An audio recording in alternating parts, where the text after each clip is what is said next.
Pemirsa, Anda menyaksikan Syariah Money CNBC Indonesia bersama saya, Sinta Zahara. Di segmen ini, saya ingin mengajak Anda untuk membedah prospek bisnis perbankan syariah di sisa tahun 2025 hingga inovasi dan juga gebrakan apa saja yang disiapkan dari sisi bisnis maupun digitalisasi.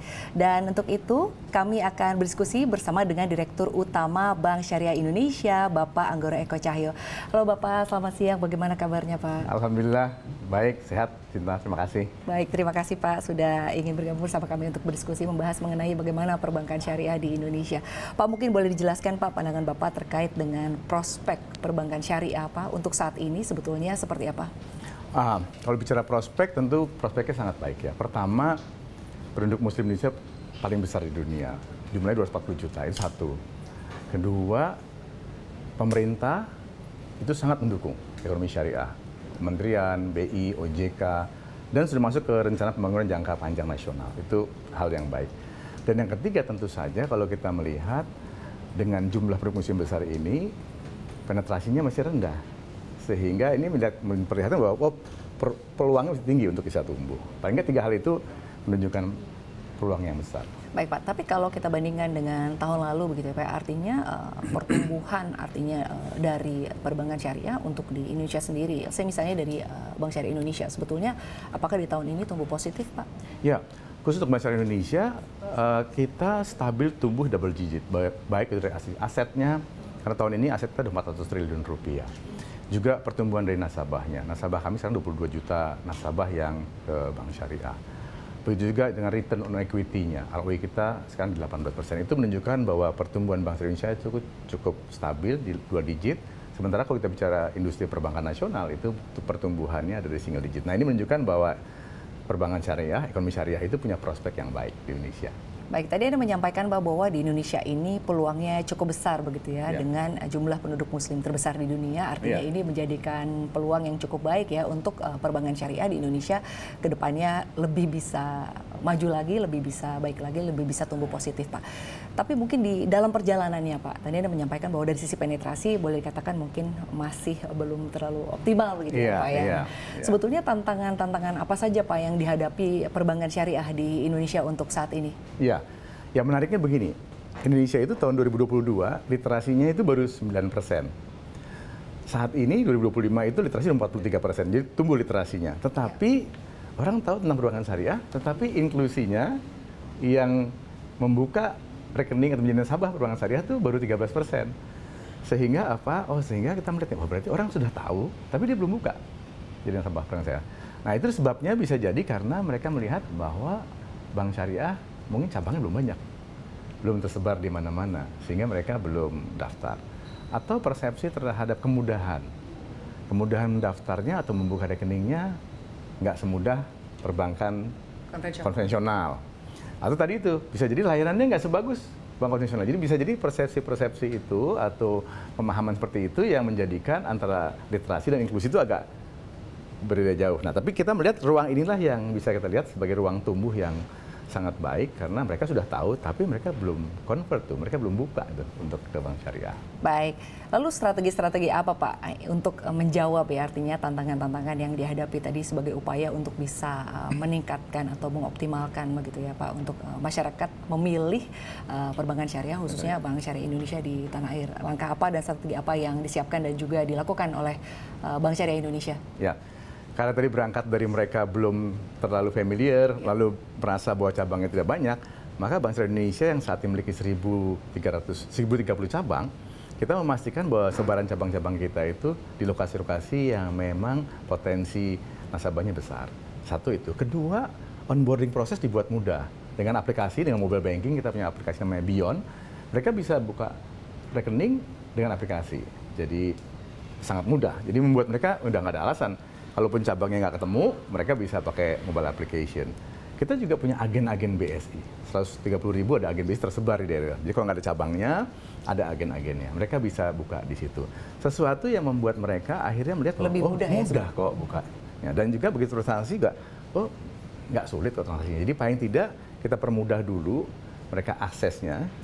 Yang kedua, mereka harus punya experience juga bahwa ternyata perbankan syariah itu nggak kalah dengan perbankan yang lain. Nah itu yang paling tidak itu dulu yang kita garap supaya inklusinya naik, mendekati literasinya 43% itu. Baik, jadi kalau kita berbicara mengenai penetrasinya tentunya ada akses gitu ya Pak, dan juga mungkin customer experience ya, pelayanan juga mungkin ya, yang ini juga harapannya ke depannya bisa terus memberikan image yang cukup baik untuk bisa perbankan syariah tumbuh positif Pak.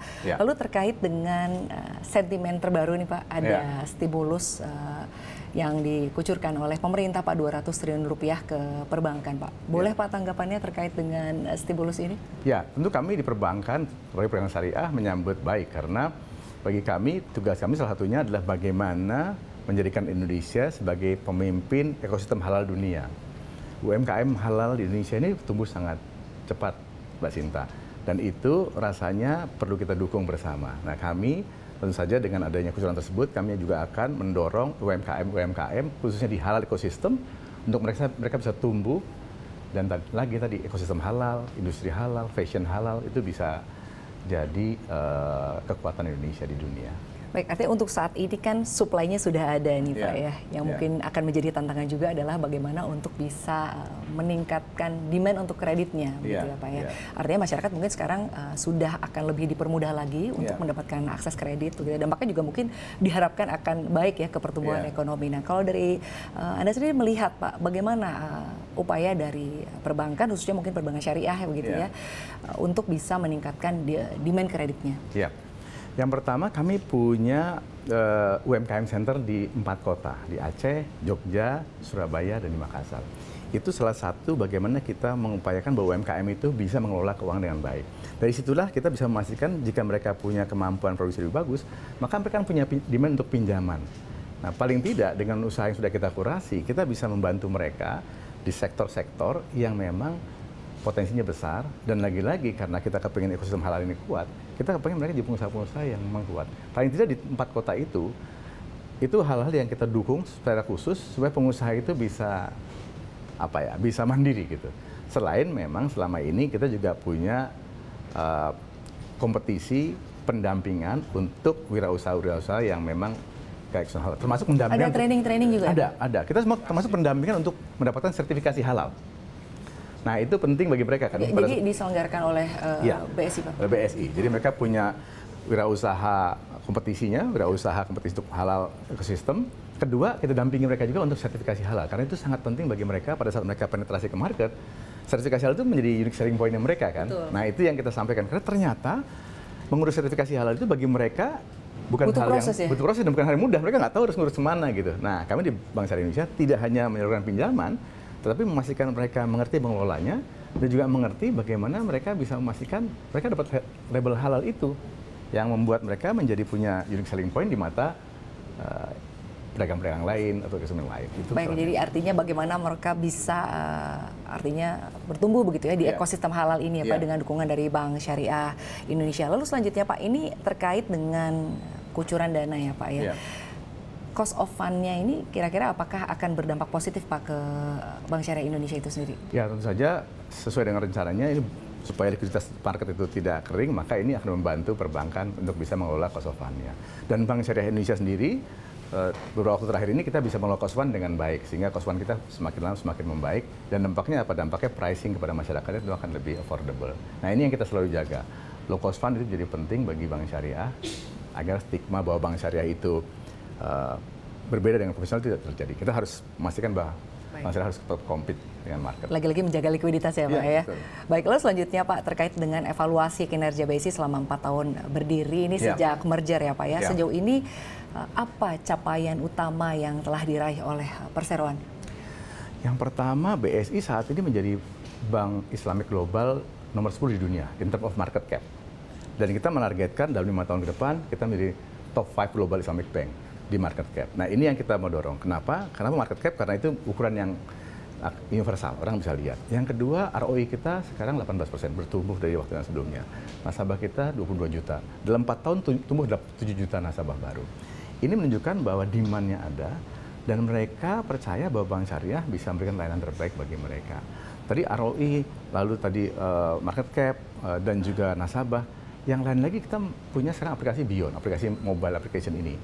Yang preposisi kita itu, Bank Syariah itu adalah sahabat finansial, sudah tentu karena perbankan, sahabat sosial, karena di sana ada fungsi-fungsi sosialnya, ada zakat, infak, sedekah, dan juga sahabat spiritual. Dari aplikasi itu, Pak? Dari aplikasi Beyond itu. Jadi sahabat finansial, sosial, dan spiritual.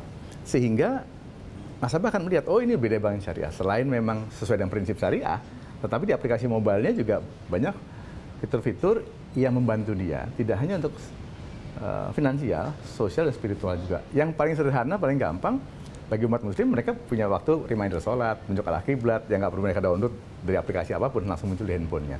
Nah ini yang membuat diferensiasi bank syariah tidak hanya sebagai sahabat finansial, tetapi juga sosial dan spiritual. Itu yang kita dorong supaya masyarakat punya value lebih selain hanya ke bank gitu. Baik Pak, sebagai nahkoda baru ini kan kalau BSI begitu ya Pak ya, bagaimana cara Bapak untuk bisa memastikan agar BSI ini dapat meningkatkan kinerja dan juga meningkatkan kontribusi pada perekonomian nasional Pak? Saya ingin mengajak teman-teman di BSI untuk memastikan bahwa Bank Syariah Indonesia adalah bank syariah yang modern. Modern, reliable, dan sustainable. Reliable artinya apa? Artinya kita harus memastikan bahwa semua layanan yang kita berikan, semua aplikasi IT yang kita sampaikan itu reliable, bisa diandalkan. Dan sustain. Karena prinsip syariah itu kan juga keberlanjutan ya, kemaslahatan, keadilan, dan sustain bagi umat. Nah ini kita ingin pastikan. Caranya ya pasti kita harus memperbaiki semua infrastruktur yang ada. Kita berikan banyak fasilitas baru, misalnya aplikasi mobile banking ini menjadi kemudahan bagi mereka bertransaksi. Jumlah ATM sekarang sudah 5.000 lebih, memudahkan orang merasakan bahwa oh ya bank syariah emang Indonesia emang modern ya, ATM-nya di mana-mana. Edisinya juga bertambah, transaksi dengan kris juga dimudahkan. Sehingga orang melihat bahwa oh bank syariah, prinsip syariah, dan fasilitas infrastruktur sama dengan perbankan yang lain. Dan yang pasti, salah satu keunikan lagi, kita bank syariah. Kita mesti pastikan unik syariah produknya harus terjaga. Contoh misalnya gini, tabungan haji. Tabungan haji itu produk yang sangat spesifik ada di bank syariah. Kita harus dorong untuk tabungan haji, karena lagi-lagi umat muslim kita terbesar dan jemaah haji kita besar. Bagaimana kita memastikan jemaah haji bisa berangkat haji?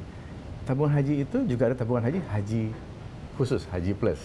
Itu bisa kita fasilitasi juga dengan ada pinjaman untuk haji khusus. Karena mungkin size-nya besar ya. Atau umroh. Dan yang juga menarik sekarang adalah tabungan emas. Karena di ekosistem syariah ini, selain haji ada emas. Banyak nasabah yang belum sadar bahwa tabungan emas ini bisa membantu dia untuk memastikan nanti waktu dia berangkat haji dia punya uang yang cukup. Jadi mereka buka tabungan haji, mereka juga kita ajak buka tabungan emas. Supaya apa? Nanti begitu 10 tahun lagi mereka naik haji, emasnya juga ikut naik. Sehingga ini bisa untuk melunasi tabungan hajinya. Gitu. Itu sebabnya kenapa kita dorong haji dan emas sebagai sebuah produk yang unggulan. Karena 23% dari jemaah haji pada saat tahun keberangkatan itu nggak bisa berangkat karena uang nggak cukup. Baik, ada juga mungkin karena perubahan kurs juga mungkin menjadi salah satu juga, tapi memang dia belum punya perencanaan keuangan yang baik. Nah maka dari situlah kita bilang bahwa Bank Syariah Indonesia harus hadir sebagai financial planner bagi seluruh umat Islam, termasuk para jemaah haji. Mereka tabung haji dan tabungan emas bersamaan, sehingga pada saat nanti kenaikan harga emas ini bisa menutupi pelunasan tabungan hajinya. Itu yang kita dorong sebagai sebuah keunikan, sebagai produk emas. Mereka bisa beli, mereka bisa cicil, mereka bisa gadai, tapi ujung akhirnya harus terkait dengan ekosistem syariah. Baik Pak, lalu selanjutnya bagaimana arah pengembangan dari segmen bisnis BSI ke depannya begitu Pak, lalu juga bagaimana untuk bisa meningkatkan dukungan dari segmen bisnis tersebut? Ya, yang pertama kalau kita bicara mengenai tabungan haji dan juga emas, kita juga melihat bahwa pembiayaan payroll itu penting juga. Banyak para karyawan yang sekarang akhirnya hijrah ke bank syariah. Mereka tentu butuh juga payroll, pembiayaan untuk payroll. Nah itu juga jadi fokus kita. Dan itulah yang kita sampaikan ke mereka, pada saat mereka punya pembiayaan dari kita untuk payroll, mereka juga kita tawarkan pembiayaan untuk hajinya.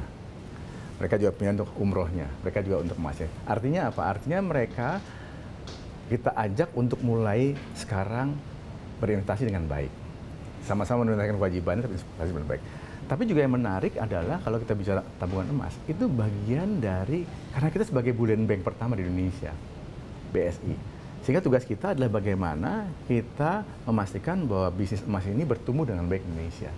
Dan hari ini kita sudah punya 1 ton emas sejak launching bullion bank itu, yang ke depan ini bagian penting untuk meningkatkan inklusi. Karena masyarakat mungkin untuk buka rekening agak susah, tapi kalau kita ajak, ayo buka tabungan emas, mereka lebih mudah. Jadi bagian dari inklusi, bagian dari investasi, sehingga masyarakat lebih banyak yang ketemu dengan bank meskipun itu bullion bank.